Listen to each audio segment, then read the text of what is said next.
رحم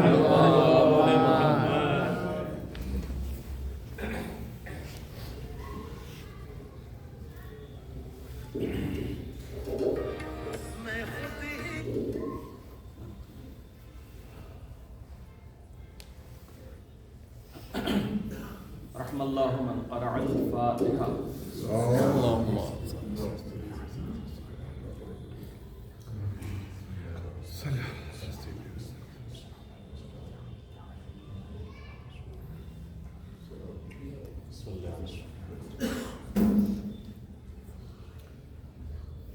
لا حول ولا قوة إلا بالله العلي العظيم. اعوذ باللہ من الشیطان اللعین الرجیم. بسم اللہ الرحمن الرحیم. الحمد للہ رب العالمین والصلاة والسلام علی اشرف الانبیاء والمرسلین. شفیع ذنوبنا وحبیب قلوبنا وطبیب نفوسنا سیدنا و مولانا ابی القاسم محمد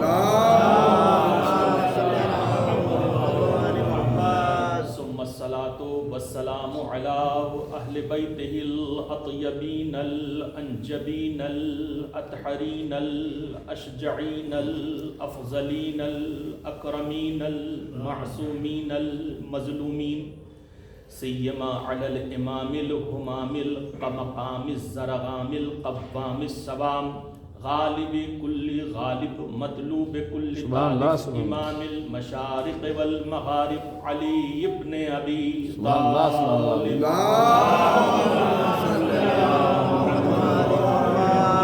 فاتح خیبر خندق قاتل مرحب انتر والد شبیر شبر ولعنت اللہ علی اعدائہم وقتلتہم وغاصب حقوقہم ومنکر فضائلہم ومصائبہم اجمعین.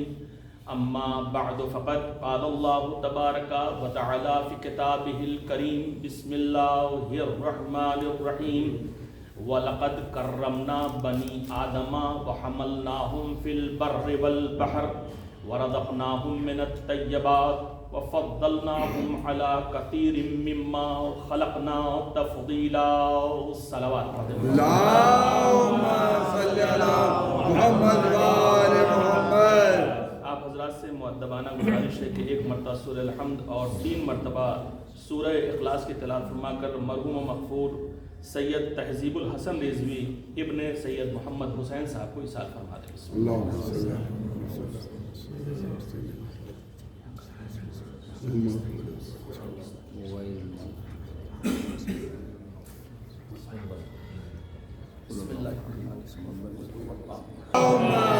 علی محمد وآل محمد. سورہ مبارکہ بنی اسرائیل اس کی 70 نمبر کی آیت کی تلاوت کا شرف حاصل کیا گیا ہے. اس میں خداوند عالم انسان کے سلسلے میں اعلان فرما رہا ہے وَلَقَدْ كَرَّمْنَا بنی آدمہ، اور ہم نے انسان کو مکرم قرار دیا ہے، محترم قرار دیا ہے، باعظمت قرار دیا ہے، باعزت قرار دیا ہے. بنی آدم کو یعنی انسان کو وَحَمَلْنَاهُمْ فِي الْبَرِّ وَالْبَحْرِ، اور اسے سواریاں عطا کی ہے خشکی میں چلنے کے لیے اور دریاؤں میں چلنے کے لیے. وَحَمَلْنَاهُمْ فِي الْبَرِّ وَالْبَحْرِ وَرَزَقْنَاهُمْ مِنَ الطَّيِّبَاتِ، اور ہم نے بنی آدم کو یعنی انسان کو پاک کھانے مہیا کیے ہیں. رزقناہم من الطیبات وفضلناہم علی کثیر مما خلقنا تفضیلا، اور کائنات میں جتنی چیزیں پیدا کی ہیں سب پر ہم نے اسے افضل قرار دیا ہے. آپ دیکھیں حضرت انسان کا مرتبہ کیا ہے. یہ انسان ہے کون جسے خداوند عالم ایسے تعارف کرا رہا ہے وَلَقَدْ كَرَّمْنَا بَنِي آدَمَ، ہم نے انہیں مکرم قرار دیا ہے. یہ محترم ہیں، یہ باعزت ہیں، یہ باعظمت ہیں، یہ باشخصیت ہیں. کیا کیا کیا ان کے لیے؟ خشکی میں چلنے کے لیے ہم نے انہیں سواری عطا کی، دریاؤں میں چلنے کے لیے سواریاں عطا کی. اس کا مطلب جو دریاؤں میں کشتیاں چل رہی ہیں وہ کسی انسان کی ایجاد نہیں ہے، واہ اللہ نے عطا کی ہے تب انسان کو ملی۔ توجہ ہے نا؟ اور پھر اللہ کہہ رہا ہے اور ہم نے انہیں کھانے کے لیے پاک چیزیں عطا کی، وَرَزَقْنَاهُمْ مِنَ الطَّيِّبَاتِ۔ یعنی عجیب بات ہے، اللہ چاہتا ہے کہ میرا بندہ پاک غذا کھائے، پاک چیزیں کھائے، لیکن آج بندہ خود نہیں مان رہا ہے کہ وہ پاکی کی طرف جائے۔ ایک مثال دوں، توجہ چاہ رہا ہوں، مقدماتی بات ہے بھائی، ماں کے شکم میں جو بچہ ہوتا ہے وہ 9 مہینے پروان چڑھتا ہے، پوری توجہ چاہ رہا ہوں، 9 مہینے پروان چڑھتا ہے۔ اب انصاف سے بتائیے اس بچے کی 9 مہینہ کوئی غذا ہے کہ نہیں ہے؟ کچھ غذا ہے اس کی کہ نہیں ہے نا؟ تو غذا ہے بچے کی، 9 مہینے تک وہ مسلسل ماں سے غذا لیتا رہتا ہے، اور غذا کھانے کی جہاں جو اللہ نے بنائی ہے وہ منہ ہے۔ بھئی کھانا کہاں سے کھایا جاتا ہے؟ منہ سے کھایا جاتا ہے، تو منہ بنایا کھانا کھانے کے لیے، اور بچے کو شکم میں رکھا اور 9 مہینے تک رزق دیا۔ پوری توجہ ہے جو بات عرض کرنا چاہ رہا ہوں بھئی، کھانا کھانے کا جو اللہ نے سسٹم رکھا ہے منہ سے رکھا ہے، ہاتھ سے اٹھاؤ منہ میں کھا، ٹھیک ہے، اور ماں کے شکم میں 9 مہینے تک بچے کو غذا دی۔ لیکن کوئی بتا دے کہ کسی بچے نے منہ سے غذا لی ہو، کوئی بتا دے کہ کسی بچے نے ماں کے شکم میں 9 مہینے تک منہ سے غذا کھائی ہو؟ نہیں، بلکہ ناف سے جوڑا، وہ سسٹم ناف سے جوڑا، یعنی ماں کے وہ جو غذا ملنے والی ہے وہ ناف سے ڈائریکٹ چلی جائے گی۔ مالک سسٹم تو تو نے یہ بنایا ہے کہ جو غذا کھائے گا وہ منہ سے کھائے گا، تو نے ماں کے شکم میں ناف سے سسٹم کیوں بنایا؟ کہا وہ جو شکم میں مادر میں تمہاری غذا جا رہی ہے وہ نجس تھی، وہ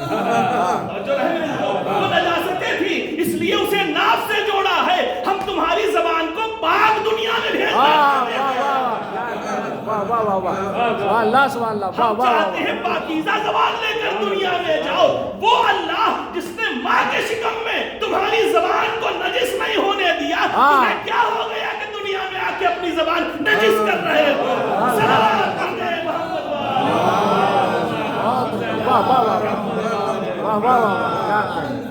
اس نے اتنی احتیاط برتی کہ اس نے کہا نہیں، غذا دیں گے 9 مہینے تک، لیکن منہ سے نہیں کھلائیں گے کیونکہ وہ نجاست ہے، اور ہم نہیں چاہتے میرے بندے کی آنے سے پہلے زبان ہی نجس رہے۔ کیا کہنے، واہ واہ واہ اتنی پاکیزگی کی بات، وَرَزَقْنَاهُمْ مِنَ الطَّيِّبَاتِ۔ ایک بات عرض کرو، بڑے محترم لوگ بیٹھے ہوئے ہیں، بچہ جب جھولے میں ہوتا ہے 1 مہینے کا، 2 مہینے کا، 6 مہینے کا، 1 سال کا، تو اکثر والدین بیٹھے ہوئے ہیں، وہ انہوں نے محسوس کیا ہوگا، شاید جواب نہ ملا ہو، میں جواب دے رہا ہوں آج۔ جب جھولے میں اسے دیکھیے تو کبھی رونے لگتا ہے اپنے آپ، سو رہا ہے سوتے سوتے، اور کبھی اس کا چہرہ دیکھیے تو مسکرانے لگتا ہے۔ اچھا، ماں باپ بڑے خوش ہوتے ہیں دیکھ کر کے کہ دیکھو دیکھو بچہ مسکرا رہا ہے، دیکھو دیکھو پتہ نہیں کیا ہو گیا، رونے لگا۔ میں بھی بہت پریشان تھا کہ ہوتا کیا ہے، لمحوں میں خوش ہو رہا ہے، لمحوں میں رونے لگ رہا ہے، ہوتا ہے ایسا؟ نہیں دیکھا ہے کہ نہیں دیکھا؟ دیکھا ہوگا، بالکل دیکھا ہوگا بھائی۔ جھولے میں بچہ لیٹا ہوا ہے، کبھی مسکرانے لگتا ہے، کبھی رونے لگتا ہے، یہ ہوتا ہے کہ نہیں ہوتا ہے؟ میں بھی پریشان تھا، لیکن جب میں قم پہنچا تو میں نے اس کا جواب تلاش کیا کہ اس کا جواب کیا ہے۔ استاد نے بتایا، میرے استاد نے بتایا کہ جب بچہ جھولے میں لیٹتا ہے، دیکھیے آپ کی منزلت کیا ہے، میں وہ بتانا چاہ رہا ہوں، انسان ہوتا کیا ہے۔ جب بچہ جھولے میں لیٹتا ہے تو پروردگار فرشتوں کو بھیجتا ہے کہ جاؤ اس کے ساتھ کھیلو۔ جو ادا اچھی لگتی ہے اس پر بچہ مسکراتا ہے، جو ادا اچھی نہیں لگتی ہے اس پر رونے لگتا ہے۔ تو بچپنے میں آپ اس لائق تھے کہ فرشتوں کے ساتھ کھیلتے تھے۔ واہ واہ واہ، کیا کہنے، صلوات پڑھتے ہیں محمد۔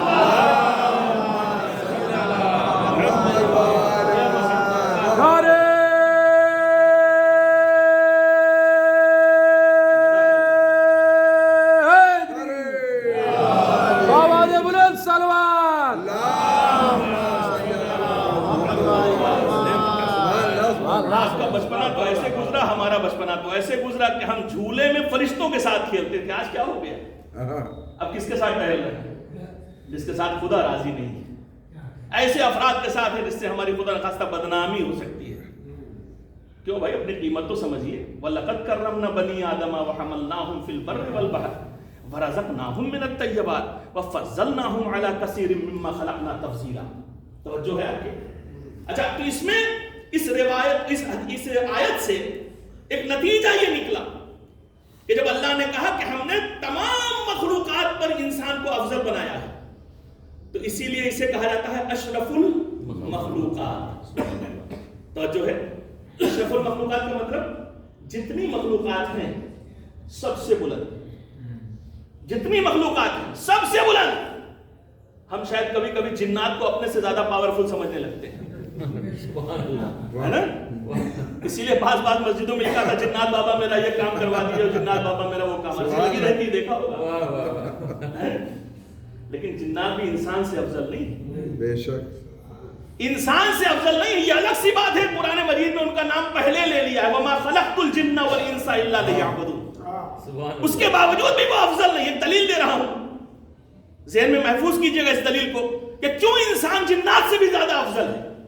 سب سے تو افضل ہے ہی ہے, لیکن شاید مسئلہ پھنس سکتا ہے جنات اور انسان میں کہ بھئی کوئی سوچے کہ انسان افضل ہے کہ جنات. نہیں, جنات سے بھی انسان افضل ہے, چونکہ اللہ نے 1,24,000 انبیاء بھیجے, اور جو 1,24,000 انبیاء بھیجے کسی ایک کو بھی جنات نہیں بنایا. کوئی ایک بھی جنات نبی بن کر نہیں آیا, سارے کے سارے انسان بن کے آئے. تو اب اگر جناتوں کو بھی اطاعت کرنی ہوگی تو انسان کی اطاعت کرے گا. یہ آج کے سماج کا انسان ہے جو جناتوں کی اطاعت کرنے پہ لگا ہوا ہے. صلوات پڑھ دے محمد.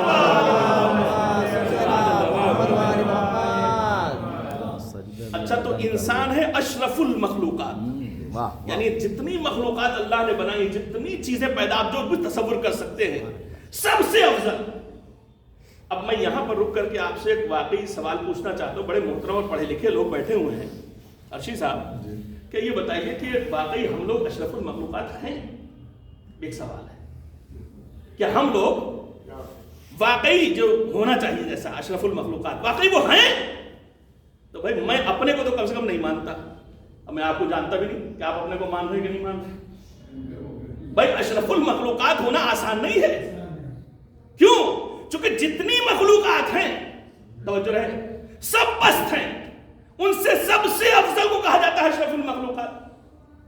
تو میری نظر میں اشرف المخلوقات یہ سب ہر انسان تو نہیں ہو سکتا ہے, یہ تو بالکل ماننا پڑے گا. کچھ خاص افراد ہیں جو اشرف المخلوقات ہیں. اشارہ کرنا چاہ رہا ہوں, کچھ خاص افراد ایسے ہیں جنہیں مثال دے رہا ہوں. بھائی آئیے چلیے ریس لگ جائے, دوڑ میں دیکھ لیا جائے. اشرف المخلوقات کا مطلب کیا ہوتا ہے؟ جو مخلوقات کی فہرست بنائی گئی, پوری فہرست جو بنائی گئی, اس میں کیا ہے؟ 4 چیزیں پیش کی گئی, تمام علماء نے پیش کیا. جمادات یعنی پتھر, نباتات یعنی درخت, حیوانات یعنی جانور, اور انسان یعنی انسان. کہا پوری دنیا کی کیٹیگری بن گئی, پتھر, درخت, جانور اور انسان. کہا ان سب میں جو سب سے اوپر ہے وہ انسان ہے. ٹھیک ہے, اچھا تو اب آئیے دیکھیں ذرا سا, کیا سب میں اوپر ہے انسان کے نہیں ہے؟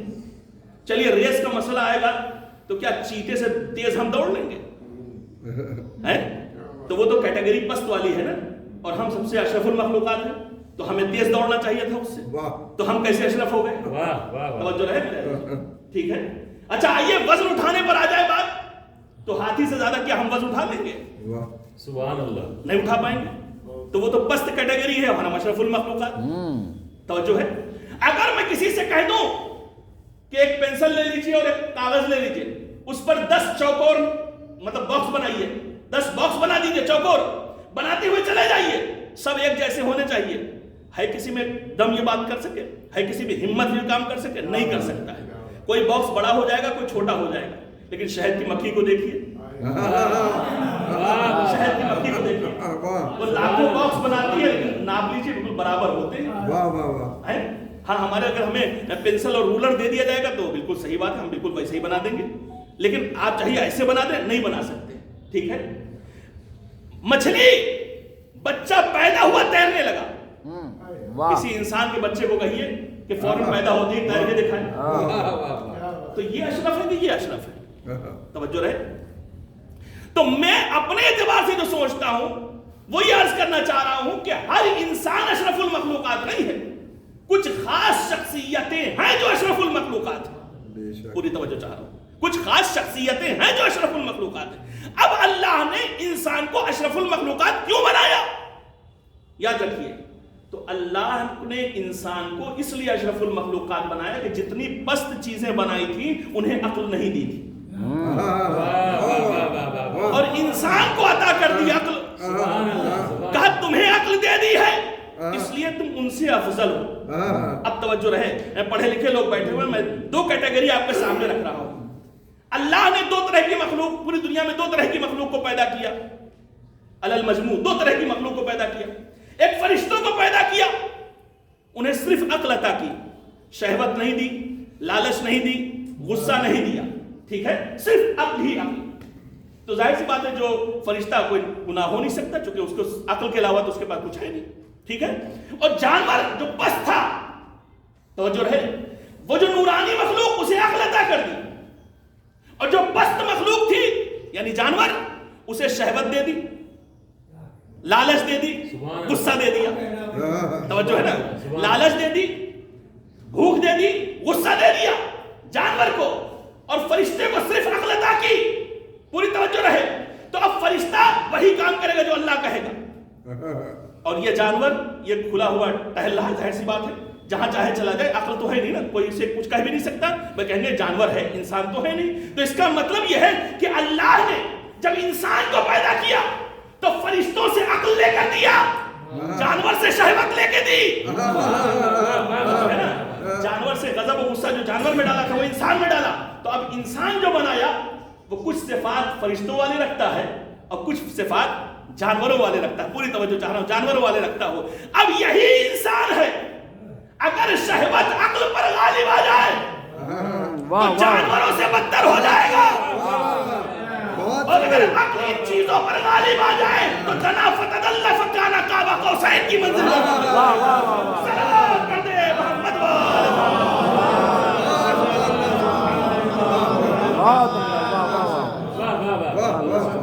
اب وضاحت ہوئی کہ کیوں اللہ نے انسان کو اسی لیے کہا انا ہدیناہ السبیل اما شاکرا و اما کفورا. ہم نے اختیار دے دیا، ہمیں تمہیں باندھ کے تو رکھا ہی نہیں ہے، چھوڑ دیا ہے. جاؤ، عقل بھی دے دی ہے، شہوت اور غضب اور لالچ بھی دے دی ہے. اب دیکھنا ہے تم کس کے پیچھے جانا چاہتے ہو. توجہ ہے. اچھا بات عقل کی آ رہی ہے، انسان کیسا ہے. توجہ دیکھ، تاریخ کا ایک واقعہ ہے، بڑا خوبصورت واقعہ ہے. اس میں ملتا ہے کہ ایک دن ہارون الرشید ٹہل رہا تھا اور اپنی زوجہ کے ساتھ، چاندنی رات تھی، زوجہ کے ساتھ ٹہل رہا تھا، زبیدہ کے ساتھ. اچھا ٹہلتے ٹہلتے ہارون کی نظر چاند پر پڑی. پوری توجہ چاہ رہا ہوں، چاند کی توجہ جیسی اس کی توجہ چاند کی طرف گئی، اس نے کہا اللہ نے چاند کو کتنا خوبصورت بنایا ہے. تو زبیدہ نے بھی دیکھا، کہا ہاں لیکن انسان زیادہ خوبصورت ہے. زبیدہ نے کہا انسان زیادہ خوبصورت ہے. اور بادشاہ تھا، ظاہر سی بات ہے، اور بادشاہ لوگ جلدی کسی کی بات مان لیں، وہ کیسے پاسبل ہے بھائی جلدی مان لیں. نہیں، کہا کہ کیسے تم نے کہہ دیا انسان خوبصورت ہے؟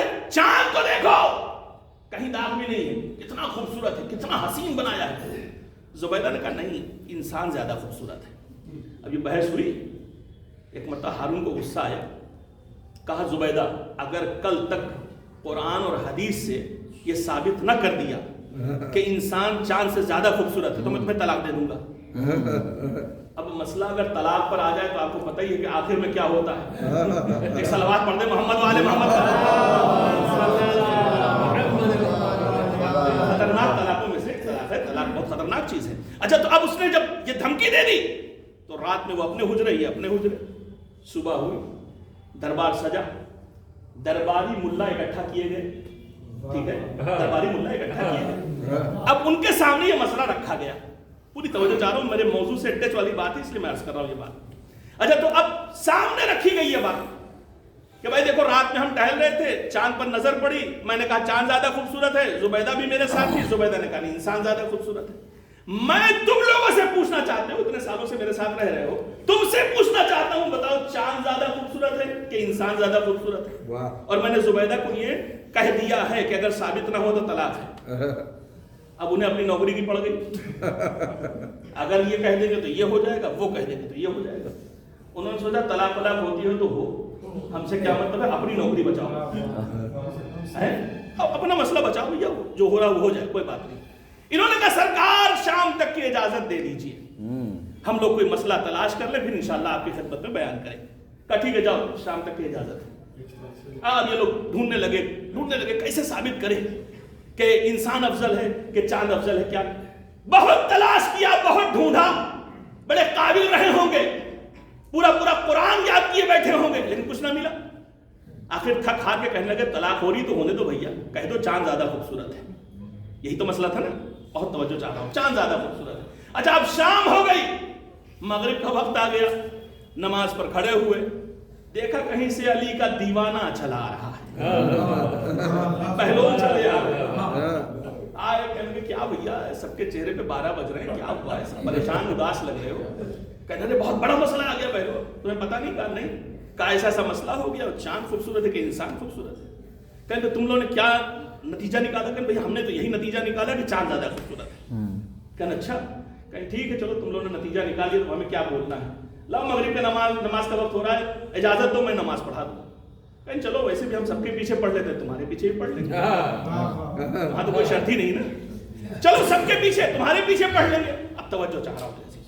اب بہلول مصلی پہ کھڑے ہوئے، نیت کی، سورہ لحم تمام. اب دوسرا سورہ، جن کو سورہ یاد ہوگا لطف آئے گا انشاءاللہ. دوسرا سورہ شروع کیا، بسم اللہ الرحمن الرحیم، والتین والزیتون وطور سینین وہذا البلد الامین. کہنے لگے لقد خلق القمر فی احسن تقویم. جیسے ہی کہا لقد خلق القمر فی احسن، پیچھے سے کسی ملا نے لقمہ دیا، لقد خلق الانسان.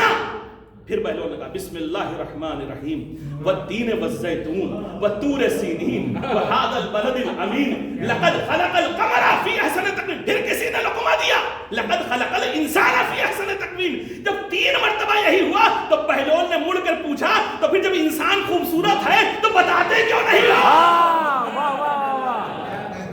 صلوات پڑھتے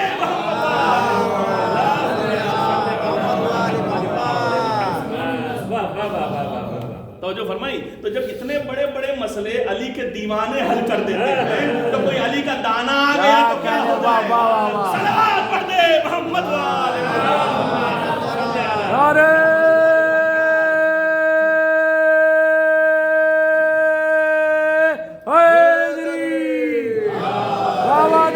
سلوان.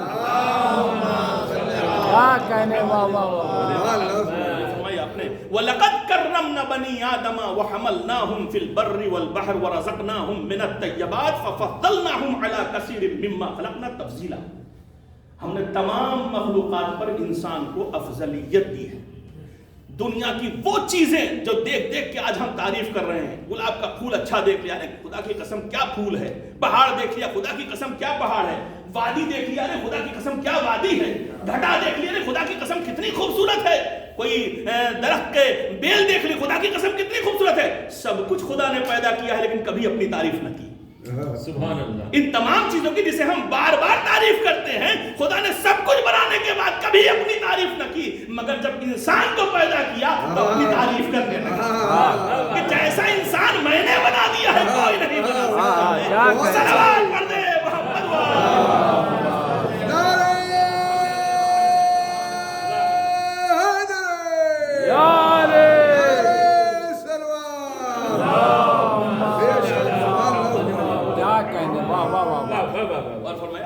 تو اب آئیے جلدی جلدی بتاؤں کہ اشرف المخلوقات ہوتا کون ہے. بس وہیں پر انشاءاللہ بہت زیادہ ٹائم نہیں لوں گا. اشرف المخلوقات ہوتا کون ہے؟ اب دیکھیے، سب سے پہلے پتھر، سب سے پست پتھر، اس کے تھوڑا سا بلند درخت، اس سے تھوڑا بلند جانور، اور سب سے بلند انسان. پتھر میں کیا کمی ہے؟ پتھر میں کمی یہ ہے کہ اگر 1 کلو کا پتھر 100 سال رکھا جائے تو 1 ہی کلو کا رہے گا. سبحان اللہ. ٹھیک ہے. تو اس کے اندر چلنے کی طاقت نہیں ہے، بڑھنے کی طاقت نہیں ہے، عقل نہیں ہے. توجہ ہے. تو یہ پہلا والا میں نے بتا دیا. پتھر میں کیا کمیاں ہیں؟ چل نہیں سکتا، بڑھ نہیں سکتا، ٹھیک ہے، اور عقل نہیں ہے. اب دوسرے میں آ جائیے. نباتات اس سے بلند ہے. کیوں؟ چونکہ یہ بڑھ سکتا ہے. چھوٹا سا درخت ہے، آج لگا ہے، کل تھوڑا بڑا ہو جائے گا. بڑھ سکتا ہے مگر چل نہیں سکتا، اور اس کے پاس عقل نہیں ہے. توجہ ہے، اس کے پاس عقل نہیں. بہت بیدار رہے گا جو جملہ عرض کروں گا انشاءاللہ. تو یہ پہلی منزل بالکل بس اس سے تھوڑا بلند ہوئی، یہ نباتات کی منزل یعنی درخت تھوڑا اس سے افضل. اب تیسرے میں حیوان، ٹھیک ہے، بڑھ سکتا ہے چل سکتا ہے مگر عقل نہیں ہے، تو اس میں یہ کمی ہے، یہ عقل نہیں ہے، تو یہ اس کے اندر عقل نہیں ہے. پتا چلا یہ تینوں بے عقل ہیں. کہنے کا حق ہے نہیں کہ یہ تینوں بے عقل ہیں. اگر سچا عقل والا کوئی ہے تو چوتھا ہے.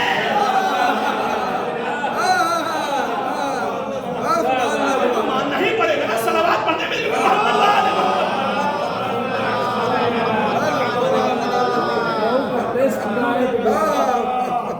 غور فرمایا. تو یہ تو حقیقت ہے نا، سب مانیں گے، سب کوئی انکار کر ہی نہیں سکتا نا بھائی. نہ پہلے کے پاس عقل ہے، نہ دوسرے کے پاس عقل ہے، نہ تیسرے کے پاس عقل ہے. اگر حقیقی عقل کسی کے پاس ہے، چوتھے کے پاس ہے. سبحان اللہ. ایسا کرنی ہے، چوتھے ہی کے پاس عقل ہی ہے، ورنہ یہ اشرف کیسے بنتا. اب میں جسے اشرف مانتا ہوں، اشرف المخلوقات، میں چاہتا ہوں کہ اسے ہی اشرف کہا جائے، جس کا اقتدار پتھر پہ بھی ہو، درخت پر بھی ہو، جانوروں پر بھی ہو. توجہ رہے میرے. اشرف وہی ہو سکتا ہے جن کی حکومت ان کے اوپر چلے، ورنہ ہم کہاں سے اشرف بن جائیں گے بھائی. کون سی اشرفیت ہمارے اندر پائی جاتی ہے. تو آئیے اب بتاؤں آپ کو کہ اشرف المخلوقات کہتے کسے ہیں. امام حسین کی شہادت کے بعد ہمارے اور آپ کے چوتھے امام، امام زین العابدین علیہ السلام، حضرت کی امامت کا مسئلہ آیا تو جناب محمد حنفیہ سامنے آ گئے. واقعہ ذہنوں میں محفوظ ہوگا. جناب محمد حنفیہ آ گئے اور اگر کہنے لگے کہ بھتیجے، ان کو پتا تھا کہ امام علی علیہ السلام کے بعد امام حسن تھے امام، اور امام حسن کے بعد امام حسین تھے، تو انہوں نے پھر اسی اعتبار سے اپنے کو سامنے رکھا کہ اب اس کے بعد میں بھی ہو سکتا ہوں، اس لیے کہ امام کا بھائی ہوں، بھائی میرا مرتبہ ہے، عظمت ہے، ظاہر سی بات ہے، مولا کائنات کے بیٹے ہیں. تو محمد حنفیہ نے چوتھے امام سے آ کر کہا کہ بھتیجے اب میری امامت کا وقت ہے، اب آپ اجازت دیں میں امام.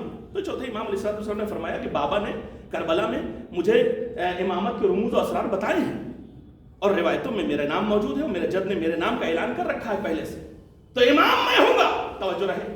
اب ایک پورا بڑا قبیلہ ہے جو تیار ہے محمد حنفیہ کو امام ماننے کے لیے، پوری توجہ رہے. اور ادھر سے چوتھا امام کہہ رہے نہیں، امامت میرے حق میں ہے، فیصلہ کون کرے. توجہ رہے. فیصلہ کون کرے؟ اگر کوئی آدمی فیصلہ کرتا ہے تو پارٹی بازی ہو جائے گی. تو امام نے کہا چلو میں بتاؤں کہ اشرف المخلوقات ہوتا کون ہے، امام ہوتا کون ہے. مکے میں موجود تھے امام. کہا چلو خانہ کعبہ. یہ سوال حجر اسود سے پوچھتے ہیں. حجر اسود جس کی گواہی دے دے، حجر اسود جس کی گواہی دے دے وہ امام ہوگا. کہا چلیے ٹھیک ہے. پورا مجمع اور امام اور محمد حنفیہ سب ساتھ میں خانہ کعبہ کے اندر داخل ہوئے اور حجر اسود کے سامنے امام زین العابدین کے سامنے فرمایا چچا محمد حنفیہ جائیے اس کو سلام کیجیے اور اس سے پوچھیے حجر اسود سے. محمد حنفیہ حجر اسود کے سامنے کھڑے ہوئے، سلام کیا، کچھ نہیں. سوال پوچھا، کوئی جواب نہ آیا. اب امام تشریف لائے، پورا مجمع دیکھ رہا ہے، سب دیکھ رہے ہیں. امام تشریف لائے، ایک مرتبہ امام نے جیسے ہی سلام کیا حجر اسود لرزنے لگا، لگتا تھا اکھڑ کے گر جائے گا باہر. ایک مرتبہ امام نے پوچھا میں کون ہوں؟ کہا انت امام ابن امام ابن امام. تو پتھر جس کے لیے بولنے لگ جائے اسے اشرف المخلوقات کہتے ہیں. صلوات پڑھ دے محمد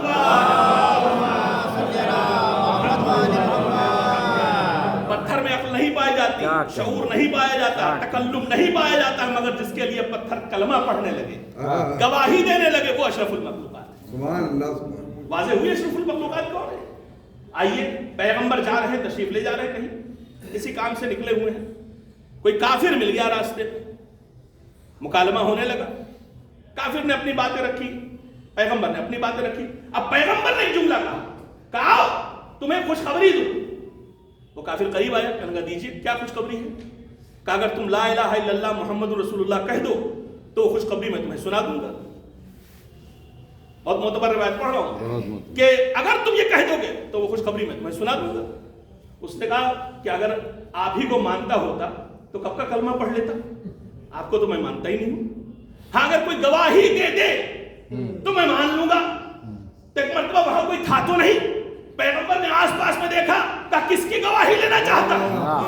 اس نے سوچا کچھ ایسا بتا دو کہ گواہی ہو ہی نہ پائے. کافر نے اشارہ کیا کہ وہ درخت بول پڑے تو میں مان لوں گا.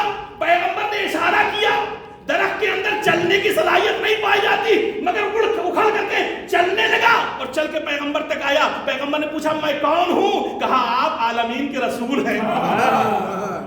تو جو چیز بول نہ سکے, چل نہ سکے, اگر اشرف المخلوقات اشارہ کرے وہ بولنے لگے اور چلنے لگے تو سمجھ لیجیے اشرف المخلوقات کون ہو سکتا ہے. ایک صلوات پڑھ دیں محمد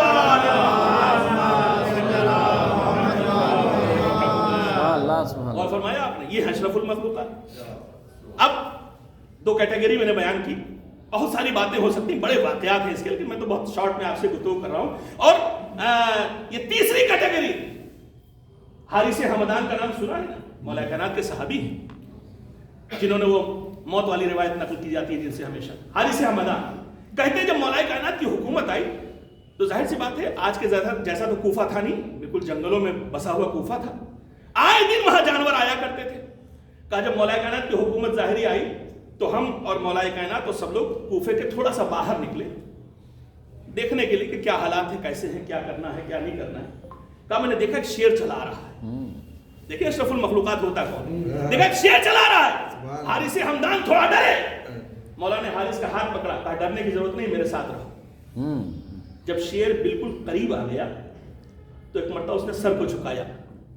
مولا نے کہا اے حارث, شیر سے کہا اے حارث, اے شیر پلٹ جا, اور جب تک علی یہاں زندہ اور موجود ہے کبھی مت آنا, اور علی کا یہ پیغام جنگل کے تمام جانوروں تک پہنچا دینا. کوفے کے کسی انسان کو کوئی تکلیف نہ ہو تم سے. اگر ہماری بات نہ مانی گئی تو علی خود فیصلہ کرے گا. حارث حمدان قسم کھا کر کہتے ہیں جب تک علی زندہ رہے ایک جانور نہ آیا تو جانوروں پر جو حکومت کر دے اسے اشرف المخلوقات کہتے ہیں. اشرف المخلوقات نہیں ہو سکتا. یہ میرا مولا ہے جو اشرف المخلوقات ہے. یہ ذات محمد وآل محمد کی ہے جو اشرف المخلوقات. صلوات پڑھیں محمد وآل محمد.